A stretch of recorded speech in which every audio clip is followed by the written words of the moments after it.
Hej, vi er Anna, Mathilde, Kybra og Frederikke, og vi er gruppe 8. Vi startede med at brainstorme idéer til, hvordan en version af Spilcaféens app kunne se ud. Her tegnede vi blandt andet et udkast til et reservationsflow.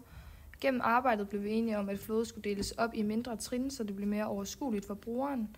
Derefter kiggede vi på Spilcaféens nuværende hjemmeside for at se, hvordan deres eksisterende system fungerer, og for at finde ud af, hvor vi kunne gøre det bedre. Da vi gik i gang med designet i Figma, valgte vi at opdele flowet i 6 skærme i stedet for 4. Det gjorde vi for at minimere antallet af beslutninger, brugeren skal tage på hver skærm, og dermed skabe en mere rolig oplevelse. Det her er den skærm, man bliver mødt af, når man først åbner vores app. Der kan man både logge ind, men man kan også vælge at oprette sig som bruger. Det kan man gøre med forskellige her, blandt andet e-mail, og skriver man ens informationer ind og trykker opret bruger. Så vælger man, hvilket café man gerne vil spille på. Her kan vi vælge Aarhus, og det her det er så ens hjemskærm. Her kan man se, hvilke spil, der sådan er anbefalet til en, ud fra ens tidligere aktivitet, hvad man senest har spillet, og hvad ens venner spiller. Her kan man også gå ind på ens profil, som ser sådan her ud, hvor at man igen kan se ens seneste aktiviteter, og hvem man har spillet med, og hvornår.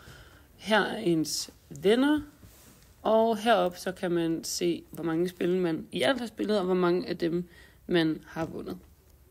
Hernede der kan man gå ind på alle spil, og når man går herind, der har man de her filtreringsmuligheder. Dem har vi lavet med en main component, som fungerer som vores grundelement. Derefter der har vi oprettet et component set, hvor vi har samlet 2 varianter af component. Det første viser en lukket tilstand, som I ser her, og den anden det viser en åben tilstand med en dropdown. Derefter der har vi ligesom tilføjet en interaction mellem 2 varianter. Det betyder, at når man klikker på component i prototypen, skifter den automatisk til den åbne variant, og klikker man igen, skifter den tilbage til den lukkede, så det er vist før os, hvor den lukker i. På den måde der fungerer dropdown-menuen interaktivt i vores prototype, så man tydeligt kan se, hvordan det vil opføre sig i den færdige app. Men hvis man ruller ned her, så kan man se alle de spil, som Spilcaféen har. Hvis man trykker på en af de her kort, så bliver den forstørret, hvor man kan se lidt mere info omkring det her spil. Man kan se, hvor mange man skal være for at spille det, hvilke rating spillet har, og man kan også lære en lille smule om reglerne for det her spil. Hvis man så går tilbage her, så har man mulighed for at tilføje spillene til ens favoritter ved det her lille hjerte. Det kan man ikke gøre ved dem alle sammen, og måden man finder sine favoritter er hernede i menulinjen. Det er også fra den her menulinje, hvor man har mulighed for at reservere et bord. Når man trykker på den, så kommer man først ind og skal vælge, hvilken lokation man gerne vil reservere et bord på. Hvis vi igen her vælger Aarhus, så bliver man spurgt om, hvor mange gæster man er.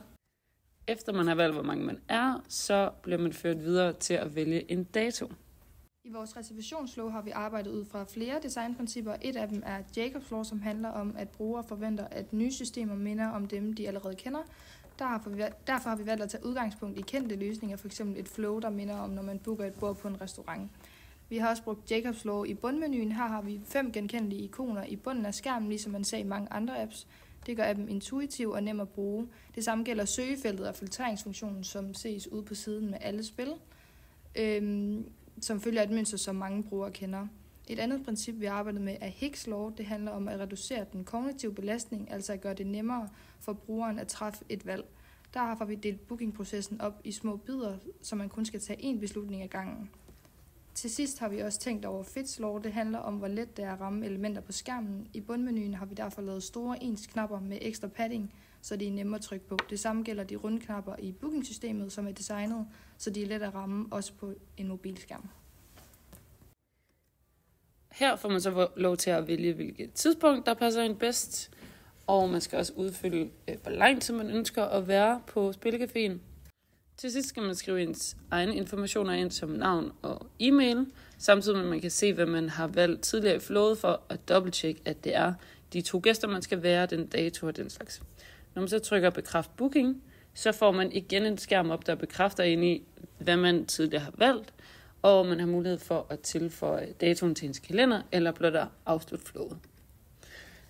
Det var vores gennemgang. Tusind tak, fordi I så med.